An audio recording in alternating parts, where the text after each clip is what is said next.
So there's an argument happening right now on Twitter where you have two groups of people that are reporting two different things. During the week, I came across this post which shows one side of the argument from Mr. Anderson, who says, "Today I attended a press conference at the apartment complexes where national and local media have falsely reported that gangs have taken over. Instead, we heard from residents who debunked this narrative and called out the slumlords responsible for forcing them to live in inhumane conditions. This is a thread of what I've heard." And we see these pictures, stop line right in front of the apartment complex. This stop line, there aren't gangs. And further, the Twitter reads, "Here is an abandoned apartment, and tenants reported that these are the living conditions they're forced to endure while paying between 1,700 and 2,000 per month." And you could see he's showing us these apartment complexes, what it looks like in there. Tyler did a video and he showed a little bit of this just so everybody had an idea of how run down they are and how it's not safe to live there. Mr. Anderson further posts, "Here are some of the messages residents have been receiving from their neighbor. One individual shared their phone number throughout the complex to offer help, and this is a response they received." This is a message, I guess, from the neighbors. "Animals, I hope you know the Colorado veterans are building a militia with some firepower than you guys could ever imagine. You guys are viral right now all over social media. That's how we got your number. Everyone who hates illegals know where you live, you animals." Oh man, not just me. I've seen posts with your apartments all over Facebook and Twitter. Be ready for the Americans, putos. Tren de puto, fuck animals. And of course, those are just bad words. So, because of the story going viral, you have a lot of like migrant hate happening. Here are some of the residents and their interpreters about what is going on and their messages to the community. Thing. I spent the past month trying to apply for apartments, but I have not been able to get approved for a single apartment. I think it's because I'm Venezuelan. I think there's some racism going on there. What we want from the government is we want the government to help us get apartments. But I'm not asking the government for a handout. I'm not asking them to give us money for rent. We pay our rent. We make our whole living. I just want them to help us help guarantee that we're able to get apartments. This is the first time this has happened, but it was some people who were trying to who broke into that apartment. But it's not just those people. We've actually had other groups, other people from this country who have tried to come to the complex, who have tried to break in, who have tried telling us that there are gangs here and have tried to get into where we live. And that is just to give you guys an idea. Now, here's the other side to this argument. You also have a person on YouTube who I believe is somehow connected to Tucker Carlson.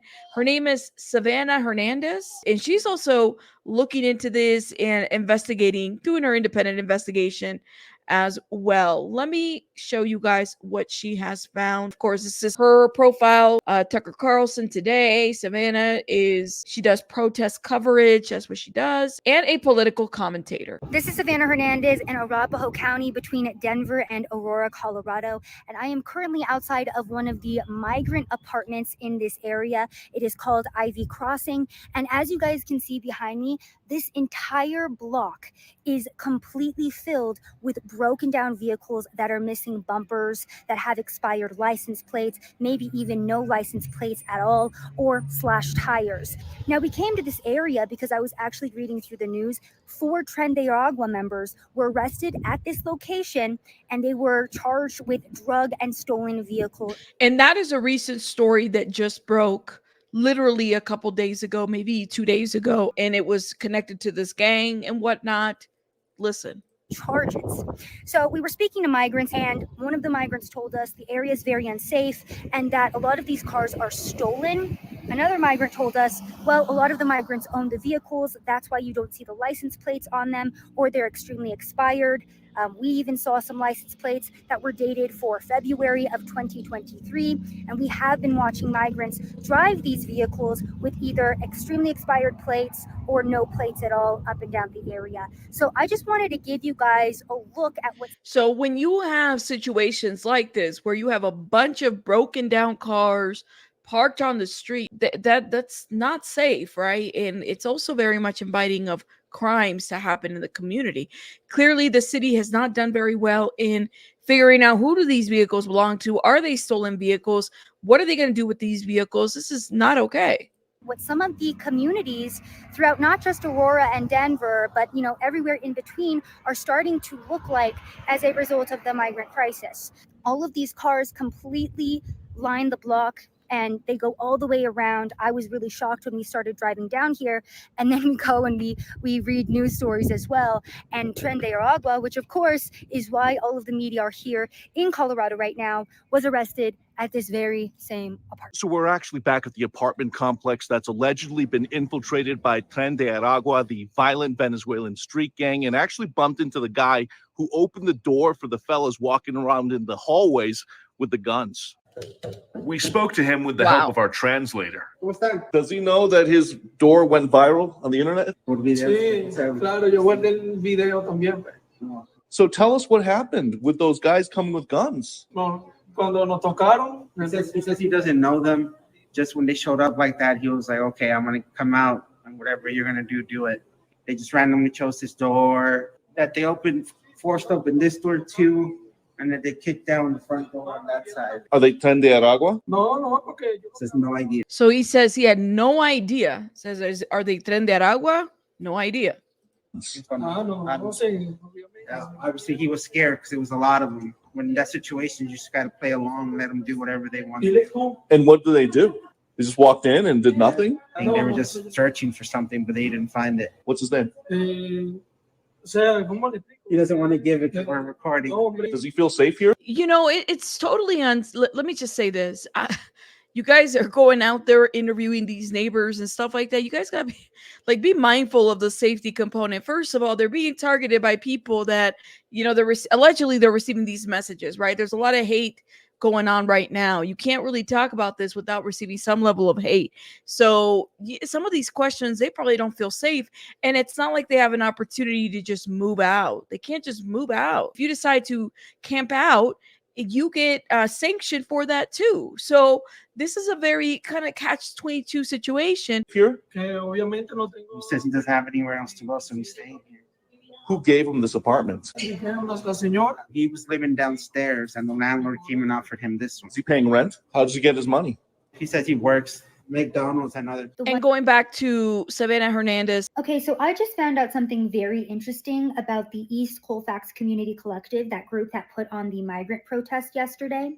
The one that was trying to change the narrative and say that Tren de Aragua is not overrunning that apartment complex that everyone's at and that everyone's been reporting fake news.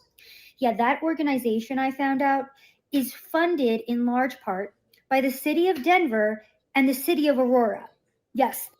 There are grants. Some of these nonprofits they do get funding from, the city. That's a lot of nonprofits do. If they're out there trying to change the narrative one way or another, that's a concern, and that should be looked into as well. The same city, the same government officials that have been trying to cover up this story and trying to downplay their migrant crisis. I found out that the organization yesterday that wrote out all of those signs in English for the migrants and told them, hey, if you don't want to get evicted, you have to talk about not Tren de Aragua being in the area, but instead these slumlords. Let's talk about that instead. That organization is funded by the city. Very interesting. Now, I'm also on the ground with Frontlines reporter Jonathan Cho. He went last night and he spoke to a different migrant who lives in this apartment complex that was in a protest yesterday. And this man was so frantic trying to pack because he shares that migrants have been getting extorted, that he specifically has been getting extorted, and that, quote, Mexicans have been going door to door and asking people for money on top of the rent they're already paying. So Jonathan Cho is going to be coming out with that story from the same apartment complex. And I wanted to give you guys an update on yesterday's migrant protest and the organization that put it together. By the way, the leader of yesterday's protest is the same woman that wrote out those 13 demands for migrants. So she is an advocate for a lot of the migrants, and she's connected to the East Colfax Collaborative. Saying, migrants, stay living under this bridge. Don't go to the shelters until the city meets your demands. I'll write them out for you. Those demands were they needed to be provided with culturally appropriate food, unlimited showers, a meeting with the mayor, free immigration lawyers. Yeah, that's this group. So, I mean, I like to see what she has to show receipt wise, I'd like to know. I don't know if there's an agenda behind what she's doing. So I'm also very open-minded about where a lot of this is coming from, if that makes sense. So it sounds like there is this like non-governmental nonprofit organization, Turning Point USA, which is leading the fight to save America, funded by hashtag Big Government Sucks. So they are kind of maybe independent reporters with a bit of an agenda, in my opinion. Exclusive on the ground national coverage, exposing evil and pressing truth. And that's that. So yeah, this is like Frontlines powered by TPUSA. There is that. Let me know your thoughts in the comments. So what we know so far is that there's 3 specific areas that have been targeted by this Venezuelan gang, that this is really a small problem and they don't believe it's a huge issue, that none of these apartments have been taken down by gangs. There's nothing of that sort. That is one side of the argument that's been given by law enforcement. We saw Governor Jared Polis say that these claims they're not right, they're false. And yet we had a video that went viral of a woman that had to move out of the apartment because of this takeover and the fear for her life, rightfully so. The apartment managers that run some of these buildings have said that this Venezuelan gang had taken over. Now, looking at the living conditions, the outside conditions, there's trash everywhere. In a recent protest that they had, you had some of these individuals come out here with signs basically calling out the apartment complex and saying this is about horrible living conditions. And we've seen a couple YouTubers go out there and really show that the conditions are not great. There are rodents and trash everywhere, unhealthy living conditions. What we know so far is that some of this has stemmed from months ago. Some of these apartment complexes really took a turn for the worse, basically becoming very run down and not really livable. There were various code violations, which led to the closure of various apartment complexes. Okay. On the other side of this argument, you could say that slumlords, these apartment managers, don't want to take any responsibility for their building or their maintenance, and they basically gave up. Well, a recent report was released. Earlier in the month of August, a law firm in Denver was hired to investigate some allegations, and they wrote a report. Now, the local news media in Colorado got a hold of that report and started reviewing it. And let me just say, it is definitely a very interesting report, very telling of where we're at with this situation. This Denver law firm was hired to look into the alleged takeover of an Aurora apartment building. So this investigative reporter received this report. It's about 9 pages, okay? Who did author this report? So, Meg, this is the 9-page report. It was put together by a Denver law firm. They say they were hired to look into the Whispering Pines apartments by the building's lenders. Last month, they were hired to look into these apartment complex by the building's lenders. So the lenders were the ones that paid, if I'm understanding this correctly. They sent this report to Aurora's mayor, city manager, and police chief. So the individuals at the top level were sent this report with their findings. Trying to push the blame on the families. As recently as Tuesday, residents at the Edge apartment complex in Aurora pushed back on reports that a Venezuelan gang had taken over their building. The only criminal here is the owner of the building. But 5 miles away, at the Whispering Pines, a 54-unit apartment building in Aurora, this detailed letter asking for confidential treatment of the contents shared a different story. And the date on that report is August 9th, weeks before the viral video. Okay? Weeks before this became national news. There are actual reports out there that had already shown that this was an issue. You can actually find reports of concerns with the apartments from weeks ago, way before the viral video. It was sent to Aurora officials on August 9th, with the investigators saying, the evidence we have reviewed indicates that gang members are engaging in flagrant trespass violations, assaults and battery, human trafficking, sexual abuse of minors, unlawful firearms possession, extortion, and other criminal activities. So this was written on August 9th, and it says via email to Heather Morrison, which is the interim chief of police, Mike Kaufman, the mayor, city of Aurora, Jason Batchelor, the city manager of Aurora. And it says confidential treatment requests. Dear Chief Morrison, Mayor Hancock, and City Manager Batchelor. Perkins LLP represents U.S. Bank Trust National Associations as trustees for the registered holders of Wells Fargo's commercial mortgage securities, multifamily mortgage pass-through certifications, and there's some codes in there. The holder of a loan secured by the property known as Whispering Pines Apartments, located at Helen Street in Aurora, Colorado. The property, CW Capital Assets Management LLC, is the special server for the note holder for the loan. We were asked to investigate allegations of widespread criminal conduct reported in and relating to the property. After conducting multiple witness interviews and reviewing the video and other evidence, it appears that a Venezuelan criminal gang known as Tren de Aragua has forcefully taken over the property. The evidence we have reviewed indicates that the gang members are engaging in flagrant trespass violations, assaults and battery, human trafficking and sexual abuse of minors, unlawful firearm possessions, extortion, and other criminal activities, often targeting vulnerable Venezuelans and other immigrant populations. We are writing to request your timely assistance to stopping the ongoing crimes and exploitation of vulnerable immigrants. We want to work with you to ensure the property is, and that's the first page of that, often targeting vulnerable Venezuelan and other immigrant populations. According to the law firm's report, the Venezuelan gang Tren de Aragua has threatened to kill, and in certain instances has apparently actively attempted to kill, members of Whispering Pines Management. The report says a consultant for the property management company was severely beaten and stomped by gang members and was hospitalized. The alleged incident recorded by building cameras with screenshots attached to the letter. There's actual footage of this. Were any of these individuals prosecuted? Was anybody detained? Did they do anything? Relies on a property manager who said that gang members allegedly stabbed a Whispering Pines resident for refusing to pay rent to the gang.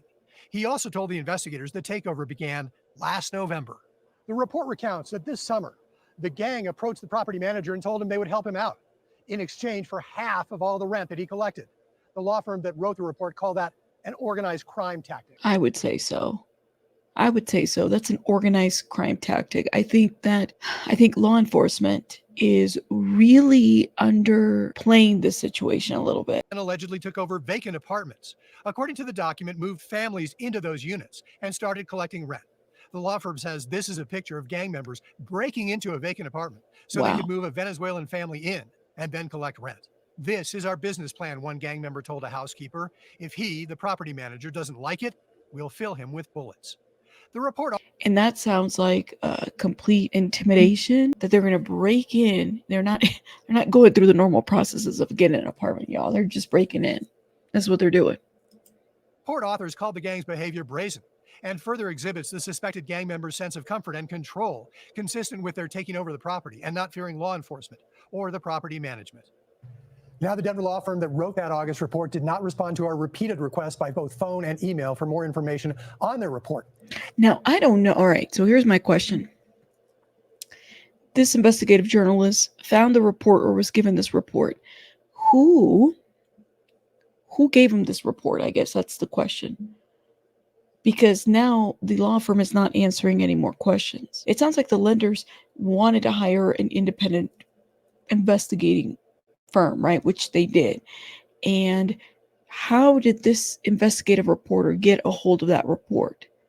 Unless the lenders gave it to CBS News Colorado, and then that's how they were able to move forward. Because I'm just trying to think, like, the law firm's not talking anymore. They probably don't want to get involved in anything else. I'm more inclined to believe this because it's independent of law enforcement and it's independent of the tenants, that there has been something going on. And again, timeline-wise, this has been since August 9th.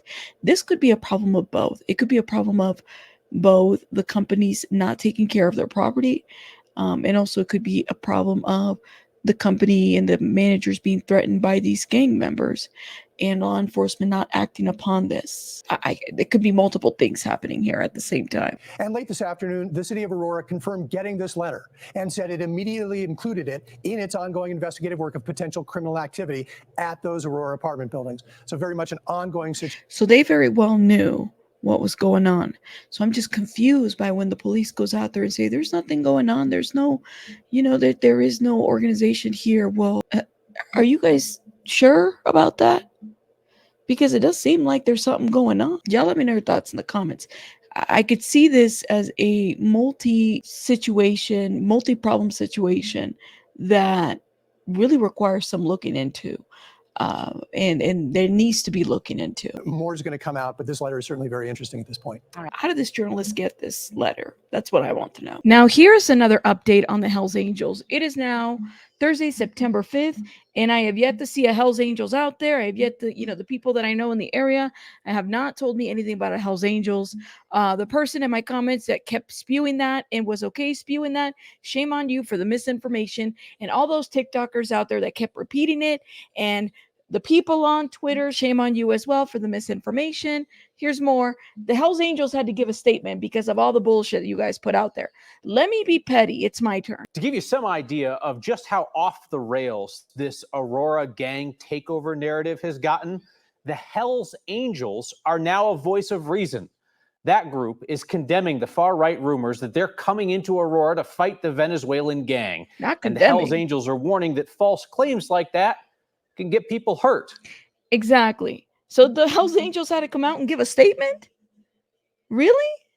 Wow. When the Hells Angels say you need to de-escalate before things get out of control, might be time for some self-reflection, you know? Local chapter of the Hells Angels sent me a statement on the debunked online claims that they're coming to Aurora to confront the gang. They wrote, quote, social media rumors like this only serve to perpetuate a false and irresponsible narrative about the Hells Angels for the sole purpose of driving traffic. All right, so here it is. A social media rumor claiming that the Hells Angels Motorcycle Club, the HAMC, is headed to Aurora, Colorado to violently confront the Venezuelan immigrants has gone viral. Most of these posts regurgitated this lie and attempted to validate it with the video of a motorcycle riding in an organized pack. How many retweeting did that post get? Everybody was saying, and y'all in my comments, don't hide now. Come out the bushes. Don't hide now. We have a local chapter. Why would we need another chapter to join the other chapter and then the opposing, biker gang as well? I guess I'm just confused. But anyways, the HMC strongly denies the foundations and validity of these absolutely ridiculous and false claims. The HAMC does not involve itself in political issues outside of motorcycling and takes no stance on the issues of immigration or the presidential election. Well, at least somebody saw that there were some issues there with that. The club is a motorcycle club concerned only with motorcycle enthusiasts and benefiting the communities the club resides in. A video of motorcycles riding in a pack provides no proof of the false rumors. Motorcycle clubs ride in packs every day, every corner of America. There is nothing unique about such imagery. Social media rumors like this only serve to perpetuate a false and irresponsible narrative about the club for the sole purposes of driving traffic and clicks. How many views did those videos not get on TikTok? And those women out there that were posting that, because there was a couple of them. Are you guys going to correct the misinformation? Because you guys put that shit out there. People took it from TikTok and brought it over to Twitter and YouTube. These rumors also have the potential of causing real harm to people.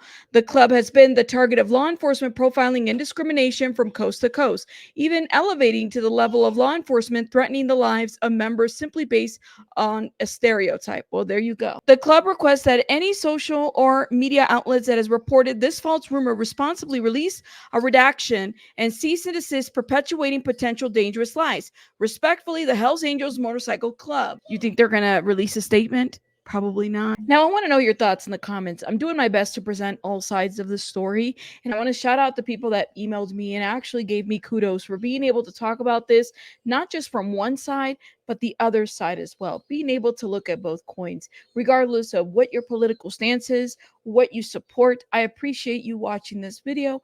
Do me a favor, subscribe, hit the like button, and share. That is the best way to support me as a creator. I'll see you guys on the next one. Rabbits out. Bye, guys.